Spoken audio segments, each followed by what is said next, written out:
ॐ सोमनाथाय नमः। ॐ मल्लिकार्जुनाय नमः। ॐ महाकालेश्वराय नमः। ॐ ओंकारेश्वराय नमः। ॐ वैद्यनाथाय नमः। ॐ भीमशंकराय नमः। ॐ रामेश्वराय नमः। ॐ नागेश्वराय नमः।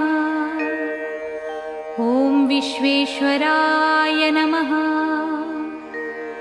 ॐ त्र्यंबकेश्वराय नमः। ॐ केदारेश्वराय नमः। ॐ घुस्मेश्वराय नमः।